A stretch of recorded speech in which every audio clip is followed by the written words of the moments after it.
Trick or treat. Last year, I got up and I spoke about how infected may be a familiar concept, but it was going to be an all-new experience. And I'm going to promise the same thing for trick or treat.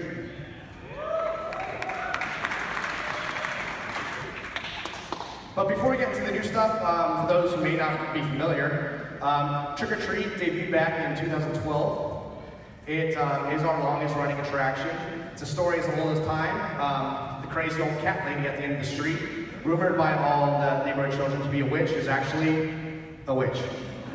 So, guests would enter into this beautiful Victorian home, loaded with all the fixings of a good haunted house. And you would encounter masked trick-or-treaters as well as that green-skinned witch. So for this year, when I was tasked to kind of come up with something new. Took a look at the maze. It's been there for a couple of years. Just like the rest of us, things start going south and falling apart. So I decided to roll with that. Let's make this maze a little bit more grungy, a little bit more abandoned, add in a little bit more gore. As well as I wanted to take a look at the audio. We had kind of a whimsical type soundtrack, pulled that out, putting something a little bit more eerie, a little more suspenseful, a little more sinister. For the inside, for the outside, I went with the track from the new John Carpenter album to kind of get everybody in that 1970s good old October feel. And then I took a look at what we could do for the scenes inside the maze. Started with the outside for the facade of the maze. Same thing after a couple of years being in the sun, it starts not looking so hot. So we removed that facade and we replaced it with a brand new, massive, imposing facade for you guys to kind of wait outside there. And then when you get into the maze, you go a couple scenes in, and you're actually going to step back out of the house into the backyard. Through the backyard, you're going to kind of see some beasts coming out of the little cellar doors there, as well as some children kind of reaching out from the attic, crying for mommy. And then you're going to enter back into the house through an all-new greenhouse.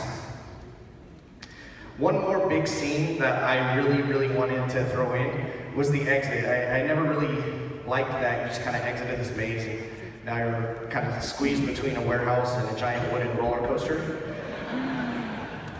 So we enclosed that, and now you're going to be walking out down a side porch to the exit. And one more thing, we looked at the different characters in the maze, and we kind of wanted to get a new lineup in there. The Green Witch no longer controls the house.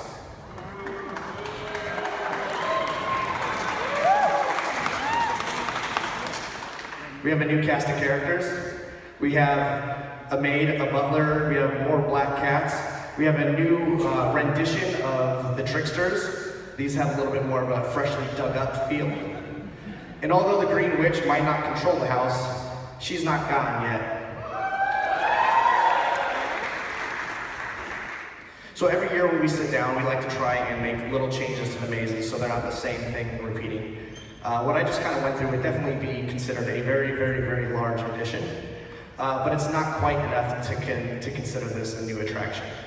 That new attraction plus came from the lighting design.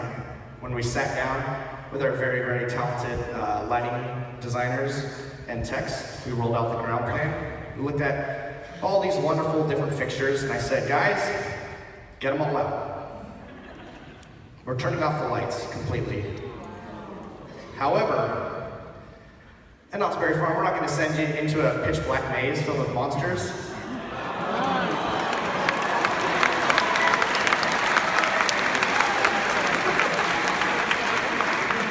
Every single guest is going to be given a flashlight.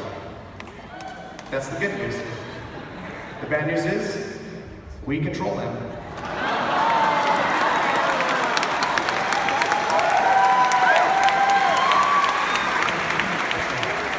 Over the past couple of years, we've done some small-scale tests with different IR-controlled handheld fixtures. We're taking that and we're going to implement it into this large-scale attraction.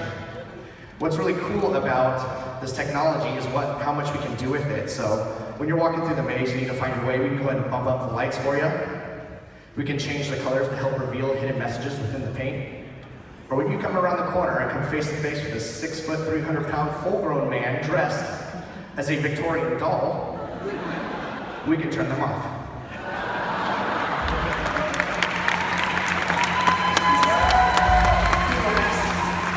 Not on. No way, you go first. Don't feel worse. Well, then you go.